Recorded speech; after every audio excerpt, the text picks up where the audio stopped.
안녕하십니까. 프레시안 박인규입니다. 세계 경제의 변화와 그와 관련한 미국의 역할에 대해서 알아보고 있는 중인데요. 지난번 전쟁의 시대의 시간에는 1914년부터 45년까지 두 차례의 세계대전과 대공황을 거치면서 미국의 지배 엘리트들이 두 가지 교훈을 얻었다고 말씀드렸습니다. 한 가지는 미국 경제의 번영을 위해서는 미국 혼자서 잘해서는 안 되고 세계 전체를 관리해야 되겠구나. 그래야 대공황 같은 파국적 사태를 막을 수 있다라는 것이고, 세계 경제의 관리를 위해서는 군사력도 필요한 거구나 라는 것을 배웠다고 말씀드렸습니다.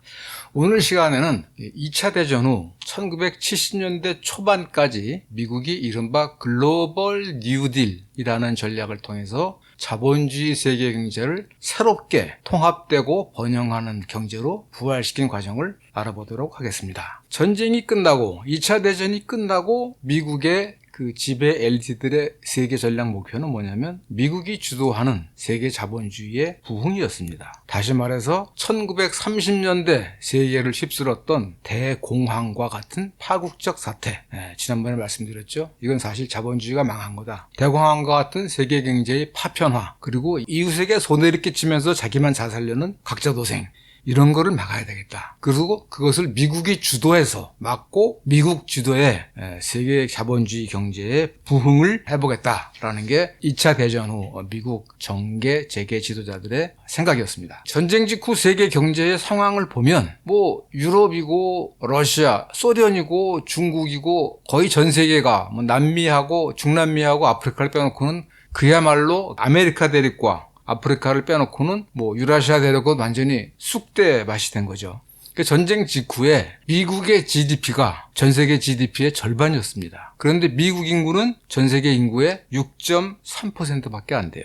근데 미국이 대공황을 극복한 가장 큰 요인은 뉴딜이 아니라 2차 대전이라고 말씀드렸습니다. 1940년부터 45년까지 엄청난 전쟁 수요로, 그 액수에 대해서는 여러 가지 설이 있는데 5천억 달러부터 8천억 달러, 1조 달러라고 그러는데, 어쨌든 미국은 전쟁을 직접 겪지는 않고 전쟁에 필요한 물자들을 대면서 대공황을 극복할 수 있었어요. 그렇다면 전쟁이 끝나고 전쟁 수요, 전쟁에 의한 유효 수요가 없어진다면 미국의 번영은 어떻게 될 것인가? 이게 미국의 가장 큰 고민이었습니다. 그래서 미국의 경제계 그리고 정계 지도자들은 적어도 앞으로 5년 이상 동안은 미국의 이 상품, 미국이 만들어내는 상품, 그리고 미국의 자본 투자를 받아들일 수 있는 그런 그 수요처가 있어야 되는데 그걸 어디서 만들 수 있을 것인가 라고 고민을 했고, 그 가장 유력한 대상지가 어디였냐면 독일, 프랑스, 이탈리아 등 영국을 비롯한 서유럽과 동아시아의 일본이었습니다. 왜냐? 이들은 이미 산업화를 이룩한 국가들이기 때문에, 상당한 경제력이 있기 때문에 이것을 비록 전쟁으로 망가졌지만 다시 회복시키면 된다라고 생각을 했던 거예요. 그런데 그 미국의 잉여 생산물과 잉여 자본을 내보낼 수 있는 그 수요차로 서유럽과 일본을 지목을 했지만, 더 중요한 것은 대공황을 계기로 금본위제를 비롯해서 세계 통화체제가 깨졌고 또 세계 자유무역체제도 깨졌고 했기 때문에 세계 자본주의의 원활한 작동을 위해서는 새로운 세계 경제 질서가 필요하다. 그 경제 질서의 요체는 뭐냐면 통화 금융체제와 무역체제를 복원해야 한다라는 것입니다.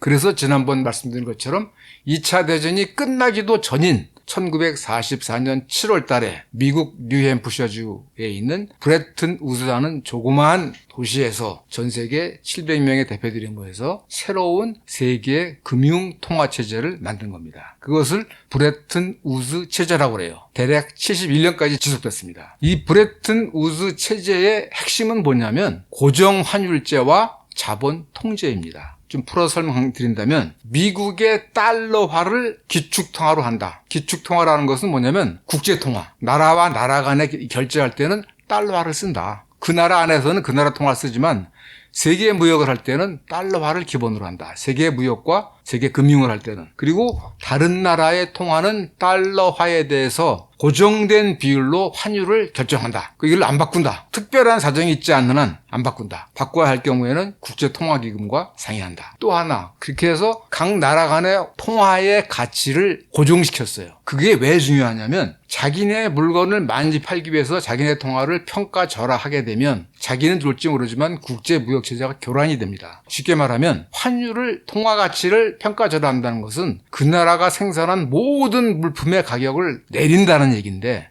이렇게 가격이 자꾸 변하게 되면 국제 상거래에 엄청난 불확정성이 발생하고 경쟁적으로도 평가절을 하게 되고, 그렇게 되다 보면 자유무역이 어려워진다는 것 때문에 환율 체제를 고정시킨다는 거였어요. 이게 제일 중요합니다. 그리고 달러화에 대해서 각국 통화의 가치를 고정시키되, 그러면 미국이 달러화를 마음대로 찍어내서 인플레를 만들어내면 어떻게 하냐? 걱정되지 않냐? 예전에는 영국 주도의 세계무역 체제에서는 근본이자라고 그래서 보유하고 있는 금과 맞춰서 이 통화를 발행했는데, 미국이 마음대로 찍으면 어떻게 할 거냐라고 하다 보니까, 그렇다면 미국은 어떤 약속을 했냐면 35달러를 가져오면 금 1온스, 이게 한 32g 될 겁니다. 그러니까 한 9돈쯤 돼요. 우리나라 가치로 따지면 35달러를 가져오면 금 1온스가 바꿔주겠다. 금으로 주겠다. 라고 보장을 했어요. 이게 이렇게 해서 이제 고정환율제가 세계 무역과 금융거래를 위해서 고정환율제를 택한 거고, 또 하나는 자본통제입니다. 자본통제라는 건 뭐냐면 각국의 통화는 실질적인 경제 목적, 그러니까 무역이라든가 직접 투자, 생산을 위한 직접 투자 외에는 다른 나라 통화와 교환되지 않는다. 왜 이런 자본통제를 했냐면, 대공황을 불러왔던 1920년도에 미국 자본이 전 세계를 돌아다니면서 엄청난 투기를 하다가 대공황이 온 거예요. 그러니까 1920년대에는 정말 전 세계 자본이 마음대로 움직였어요. 요즘과 같은 그런 시대입니다. 그래서 그때 이게 자본을 마음대로 움직이게 하면 안 되겠다라는 각성이 있었고, 이것은 경제학자인 케인스의 지론이기도 합니다. 자유무역, 즉 재화의 자유로운 이동은 각국의 경제, 세계 경제 발전에 기여하지만, 자유금융, 자본의 자유로운 이동은 투기를 일으키고 금융위기를 불러일으킬 뿐이다. 따라서 케인스는 이 금융 불로소득을 안락사시켜야 된다, 이렇게 얘기를 했어요. 그러니까 이 자본통제라는 것은 각국에서 내가 왜 환이 필요해, 나 한국 사람인데 달러를 필요해 할 때는 이게 직접 내가 여기서 물건을 사오거나 아니면 투자를 받을 때 외에는 안 된다는 거예요. 그래서 1945년 이 브레튼 우드 체제부터 금태환이 중지된 71년까지를 금융 억압의 시대라고 합니다. 그리고 그때는 정말 금융이 굉장히 지루한 직업이었다고 그래요. 할 수 있는 게 별로 없어요. 정부에서 통제를 하니까. 그러니까 이 고정환율제와 자본통제가 1945년부터 대략 73년까지 자본주의 경제의 화려한 부활을 끌어들인 아주 중요한 기반이었습니다. 그리고 이 브레튼 우드 체제, 국제통화금융질서를 관리하기 위해서 IMF, 국제통화기금과 IBRD, 국제부흥개발은행을 만듭니다. IMF는 특정한 나라가 경상수지, 그러니까 무역이나 투자로 인해서 하다 보니까 외환, 그러니까 기축통화가 부족하다 할 때 이걸 도와주기 위해서 만든다는 목적으로 만든 거예요.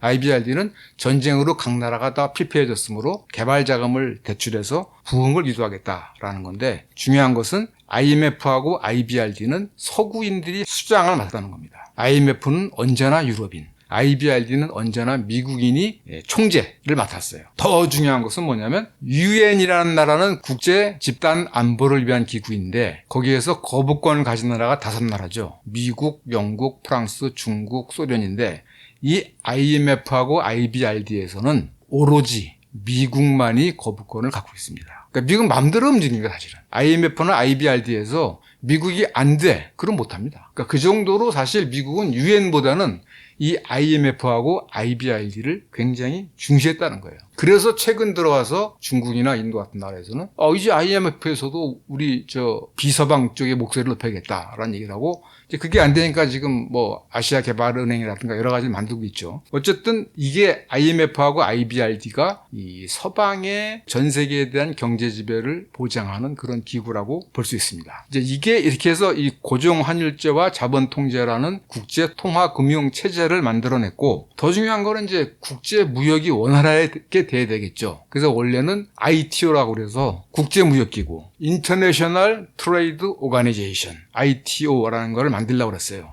그런데 이제 무역이라는 것은 대공황 때부터 막 각 나라 간에 결국 이제 무역을 통해서 새로운 유해수를 만들어내는 거기 때문에 워낙 이게 신경전이 치열해서 ITO를 만들지는 못하고 관세 및 무역에 관한 일반 협정이라고 그래서 GATT, 가트라는 걸 만듭니다. 그래서 매번 이제 몇 년만에 한 번씩 모여서 그 무역에 관한 규칙을 만들어요. 그러다가 이제 이 냉전이 끝난 다음에 WTO, 월드 트레이드 오가니제이션, 세계 무역기구라는 거를 1995년도에 만들죠. 이게 그 정도로 이제 무역이라는 것은 각 나라의 경제적 이익과 관련된 거기 때문에 이 말하자면 조정이 쉽지가 않아요. 근데 중요한 것은 뭐냐면 이 2차 대전 이후에 미국이 새로운 자본주의 세계 경제를 만들어내면서 우리가 생각하기에는 2차 대전 때 미국과 영국과 프랑스가 한편이 돼가지고 독일과 일본과 이탈리아가 싸우는데 2차 대전 이후에 미국이 세계 경제를 부흥할 때 미국의 주요한 파트너는 영국과 프랑스가 아닌 독일과 일본이었어요. 왜 그랬을까요? 첫째, 미국 입장에서 말하자면 미국이 주도하는 세계 자본주의 체제를 만들어야 되는데 그 당시 가장 큰 장애물은 뭐였냐면 영국이었어요. 영국이란 나라는 해가 지지 않는 제국이란 말도 있었습니다만 캐나다, 호주, 뉴질랜드, 인도, 남아공 이렇게 해서 전 세계에 자기의 경제권이 가장 큰 나라였어요, 사실. 그리고 대공황 때도 영국이 버텼던 건 이렇게 이 전 세계에 퍼져 있는 영연방 때문에 버틸 수 있었던 거예요. 그래서 미국의 전후 목표 중에 가장 큰 것은 영국의 경제권, 영국의 독자적, 폐쇄적 경제권을 깨는 거였어요. 그러니까 사실은 ITO 같은 게 잘 안 된 게 사실 영국의 반발이 컸겠죠. 결국은 이제 미국은 영국에 대한 금융 대출 등을 이유로 영연방 제국을 자유무역 체제로 만들어라. 다른 나라, 예를 들면 일본이나 소득 제품도 들어가게 만들어라. 너희들끼리만 특혜 관세하지 말고 이렇게 해서 대영 제국을 해체시킵니다. 사실. 프랑스 같은 나라는 드골이 워낙 그랬지만 대단히 좀 미국이 보기에 삐딱한 나라입니다. 그러니까 독재적 노선이 좀 있어요. 그러니까 예를 들면 드골이 집권을 한 60년대인가요? 59년대가 드골이 집권한 다음에 나토 본부를 쫓아냅니다. 그리고 64년도에는 아직 미국이 공산 중국을 승인하지 않았는데 프랑스는 승인합니다. 그러니까 프랑스란 나라는 뭔가 어쨌든 그 프랑스 혁명의 전통 때문인지는 몰라도 미국에 고분고분하지가 않았어요. 그리고 또 더 중요한 것은 사실은 이 영국과 프랑스는 선발 자본주의 국가로서 2차 산업혁명 이후에는 자본주의적 활력을 많이 잃었어요. 오히려 독일과 일본이 1870년대 이후에 미국과 함께 자본주의적 발전이 가장 활발했던 지역이죠. 그러다가 대공황이 오니까 독일은 유럽을 먹겠다. 일본은 중국과 동남아시아를 먹겠다. 그리고 미국은 나는 세계를 먹을 거야. 그래서 이렇게 붙었다가 결국 미국이 이긴 거 아닙니까? 그러니까 미국 입장에서는 소독과 일본을 키우자. 키워야 될 첫 번째 이유는 소독과 일본이 소련과 중국이라는 공산권과 대치하고 있는 나라. 그 지역에 있다. 그러니까 봉쇄 정책의 일환이기도 하고 또 하나 더 중요한 것은 아까 말한 것처럼 자본주의 활력도 있고 또 마지막으로 중요한 것은 군사 정치적으로 독일과 일본은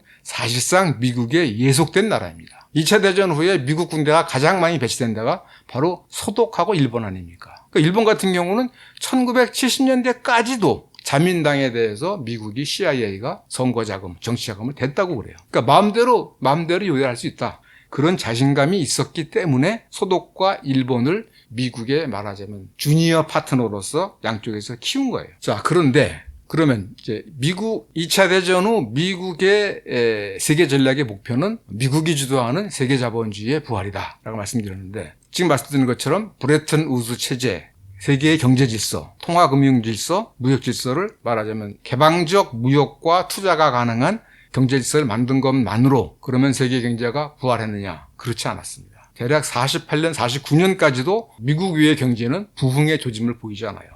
대표적인 예가 뭐냐면 아까 2차 대전 후에 미국의 GDP가 전 세계 GDP의 절반이라고 그랬었는데 2차 대전 후에 미국이 갖고 있는 금 보유량이 세계의 60%였어요. 그런데 49년, 4년이 지나면 75%예요. 15%가 늘어나요. 이 이야기는 뭐냐면 세계 다른 나라가 미국으로부터 계속 사들이할 뿐이지 세계 다른 나라의 경제가 회복이 안 되고 있다는 얘기예요. 그래서 미국은 이게 이 세계의 경제 체제를 바꾸는 건 안 되겠구나 해서 적극적으로 도와주기 시작합니다. 그게 유명한 마셜 플랜이에요. 1948년부터 51년까지 4년 동안 약 130억 달러를 퍼부어줍니다. 이 유럽 경제를 살리기 위해서. 그리고 동아시아 같은 경우는 1950년대에 한국 전쟁이 나면서 그것이 엄청난 전쟁 특수를 일본에 안겨줍니다.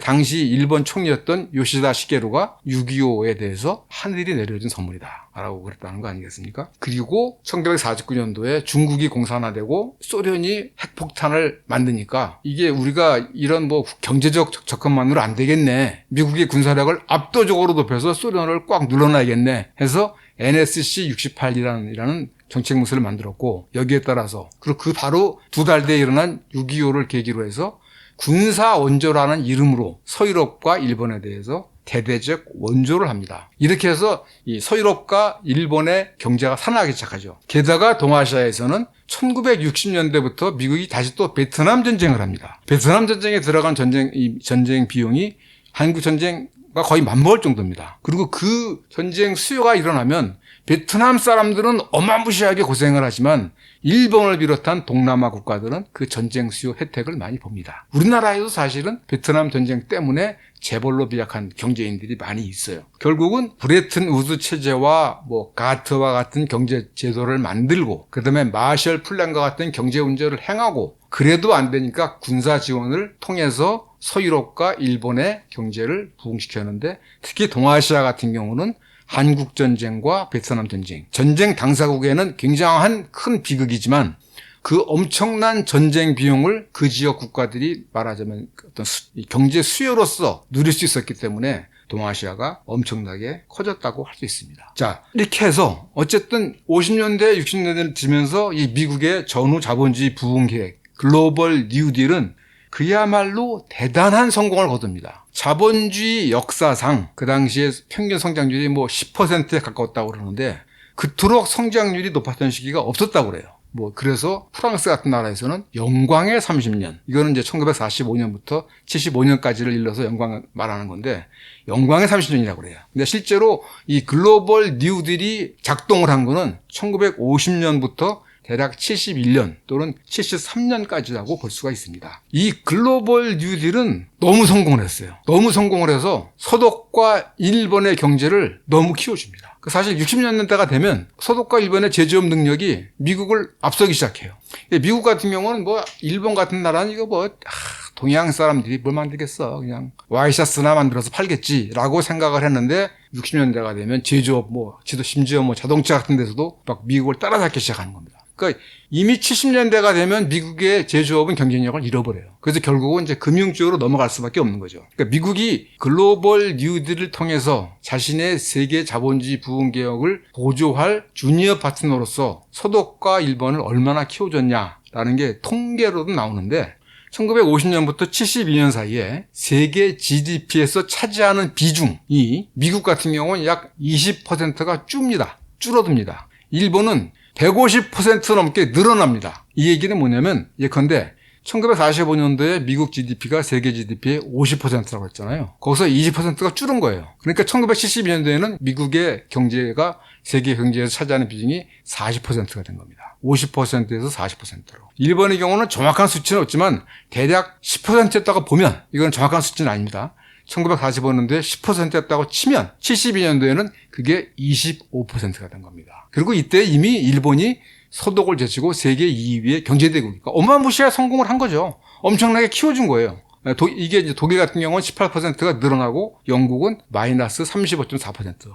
영국이 완전히 찌그러든 거죠. 어쨌든 글로벌 뉴딜은 엄청난 성공을 합니다. 공산권을 빼놓고 이 자본주의권은 진짜 엄청난 번영을 누리게 되는 거예요. 그런데 이게 미국으로서는 말하자면 자기의 잠재적 경쟁 국가를 키워준 거나 다름없어요. 그리고 더 중요한 문제는 뭐냐면 이 서독을 비롯한 서유럽과 일본이 크게 된 데서는 미국이 특히 이 한국전쟁과 베트남 전쟁에서 엄청난 군사비를 지출했기 때문에, 엄청난 군사비를 지출하다 보니까 미국은 1945년도 당시에 자기네들이 무역 적자라든가 경상수지 적자를 겪을 거라고는 생각도 안 했어요. 그러나 이미 1958년도부터 또는 1960년도부터 아마 1958년도부터 겁니다. 경상수지 적자가 심화되기 시작합니다. 경상수지 적자가 심화된다는 건 뭐냐면 다른 나라가 달러를 더 많이 갖고 있는 거예요. 그래서 프랑스 같은 나라는 이제 베트남 전쟁 기간 동안에 매달 달러 들고 와가지고 미국에다 갖다가 주면서 이거 100만 달러니까 이만큼 금 줘. 왜 프랑스가 이렇게 만났냐면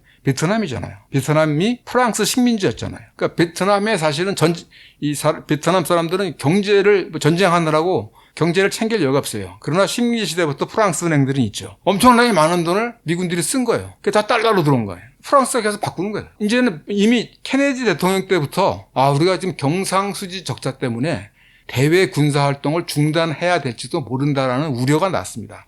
그래서 미국 기업들의 대외 투자도 받고 뭐 여러 가지를 했지만 다 못해요. 그 1968년도에 사실상 금태환을 중단합니다. 금 들고 와도 우리 이제 미국이 이제 제일 센 나라니까 나한테 와서 금 달라고 그러지 마. 난 금 없어. 이렇게 된 거예요. 그러다가 1971년도에 프랑스가 심지어 구축함을 동원해서 말하자면 금을 옮기겠다는 거죠. 우리가 갖고 있는 달러를 금으로 바꿔줘. 그리고 좀 며칠 뒤에는 영국에서도 30억 달러인가를 내놓으면서 우리 금으로 바꿔줘. 근데 금이 없어요. 그 통계에 따르면 그 당시에 외국 정부가 갖고 있는 미국 달러가 700억 달러였는데 미국 정부가 소유한 금은 120억 달러밖에 안 됐다고 해요. 6분의 1도 안 되죠. 그러니까 결국은 71년도에 닉슨이 달러의 금태환을 중단한다. 쉽게 말하면 달러 이제 금으로 안 바꿔줘.